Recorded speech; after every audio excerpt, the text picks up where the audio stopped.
a London at night, a brand new Galaxy S26 Ultra in my hand, and a feature so futuristic it basically makes your screen invisible to the world. This isn't just a phone, it's your camera, your travel companion, your secret assistant. Every corner I turn, every streetlight I pass, this phone is showing off, and I can't wait to see how far it goes. It's 80:20 p.m. and we're diving straight into the S26 Ultra. The box. Minimalist as always, the phone, a USB-C cable, SAM tool paperwork. That's it. No extras, no fluff, no distractions. Click the link in the description to grab Samsung's special pre-order reservation offer. You'll get a 30 Samsung credit just for reserving, plus you can unlock up to 900 in additional savings when you complete your purchase. On top of that, you'll be entered for a chance to win $5,000 to spend on Samsung.com. It only takes a few seconds to reserve, and it's a limited time deal. But then there's the color, cobalt violet. Subtle indoors, electric in streetlights, absolutely magnetic. Hold it right, and it feels like this phone was built to be admired. Unboxing done. New phone energy demands action, so we hit the streets. But first fuel. Pizza, beer, classic margarita, and pepperoni. A phone this capable deserves a proper start. Now let's talk design. The S26 Ultra doesn't scream for attention, it refines what already works. Rounded camera island, slightly slimmer frame, lighter in hand. It's confident, not flashy. But the real headline, that privacy display, this is Samsung going next level. On a busy tube plane or cafe, what's on your screen is for your eyes only. Notifications, pins, passwords, even full apps, hidden from side glances. It's brilliant tech, but it's a trade-off. Half the screen's pixels handle light differently, so brightness drops, resolution takes a slight hit, and angles aren't as wide as a standard display. Still, for security, privacy, and just showing off in public, it's a game changer. I'll be turning it on constantly, especially for sensitive info. Fast forward to Trafalgar Square, it's dark, iconic London at night. Time to test night photography.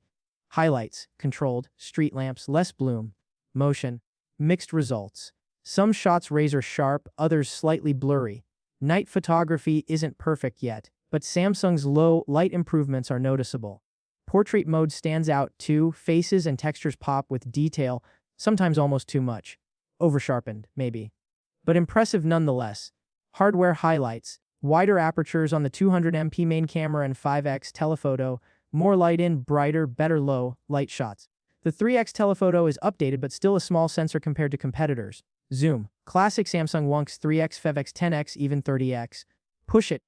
And it's more fun than flawless, but hey, who isn't playing with zoom on a flagship?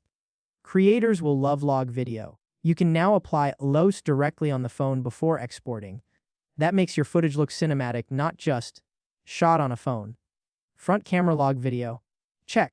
Super steady horizon lock. Check. Even full 360 degrees rotation stay perfectly level. It's insane tech, and yes, it's real. Morning benchmarking.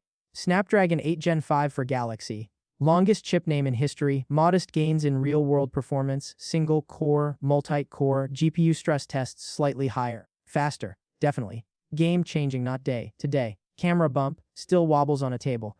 Tiny detail but noticeable. Battery still 5000 mAh. Same as the last 6 generations. Efficiency has improved slightly, and fast charging is better, 15 minutes saved on a full top-up. Wireless and reverse charging still work.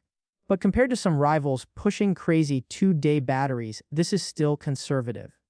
All that said, the Galaxy S26 Ultra is refined, polished, and impressive. Anti-reflective 10-bit display is gorgeous outdoors. AI tools, photo editing, generative features, even Bixby and Gemini integration, powerful, fun, and surprisingly useful. The S Pen remains a unique, built-in tool, even if it feels like a quiet legacy feature now. This isn't a revolution, it's evolution perfected. If you're on a 2- or 3-year-old phone, it feels like a leap. If you upgraded recently, it's luxury refinement. And yet, somehow, Samsung keeps surprising you at every turn. Curious what feature you'd actually use first, the privacy display, night photography, or that insane super steady video? Drop a comment, I want to know.